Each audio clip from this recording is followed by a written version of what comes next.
Hello guys, আসসালামু আলাইকুম। Welcome to our new video. Ilma Behroz একজন নবীন এবং প্রগতিশীল লেখক, যিনি তার প্রথম উপন্যাস পদ্মজার মাধ্যমে পাঠক সমাজে জনপ্রিয়তা অর্জন করেছে। শৈশব থেকেই তিনি গল্পের বই পড়তেন এবং লেখালেখির প্রতি তার ভালোবাসা ছোটবেলা থেকেই ছিল।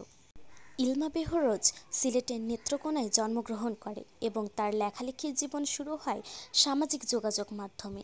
এটা অনেকটা খুবই সাধারণ একটা ব্যাপার ছিল। তিনি তার গল্পগুলোকে অনলাইনে বা ভার্চুয়াল জগতে পোস্ট করতেন এবং তার প্রথম লেখা ছিল মৃগমায়া। তবে তিনি তার জনপ্রিয়তা অর্জন করেছেন মূলত পদ্মজা উপন্যাসের মাধ্যমে। এই উপন্যাসে তিনি একটি গ্রাম্য মেয়ের জীবনের সংগ্রাম তুলে ধরেছেন, যেখানে উপন্যাসের নায়িকা পদ্মজা সমাজের নানা প্রতিবন্ধকতাকে উপেক্ষা করে নিজের ক্ষমতা বজায় রাখে।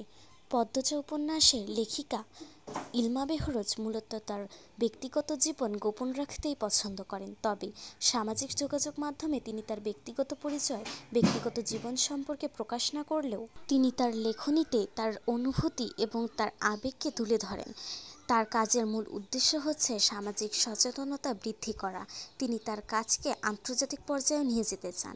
এ কারণে তিনি অনেক পরিশ্রম করছেন এবং তার কাজের দিকে আরও বেশি করে অগ্রসর হচ্ছেন। আমরা তার ব্যক্তিগত জীবন সম্পর্কে তেমন কোনো তথ্য পাইনি, তবে তার আইডি এবং তার বিভিন্ন ধরনের ওয়েবসাইটে আমরা কিছু তথ্য পেয়েছি, যেমন তার বিবাহের তথ্য। মে মাসে 2024 সালে তিনি বিবাহ বন্ধনে আবদ্ধ হয়েছেন, তবে তার স্বামী কোথায় থাকে এবং তার হাজব্যান্ড কী করে এ সম্পর্কে তেমন কোনো তথ্য পাওয়া যায়নি। এই ছবিগুলো এবং এই তথ্যগুলো তার আইডিতে পোস্ট করা হয়েছে, সেখান থেকে আমরা সংগ্রহ করেছি। এমনই আরও নতুন নতুন তথ্য পেতে আমাদের চ্যানেলকে সাবস্ক্রাইব করে রাখবেন। Thank you for watching our video.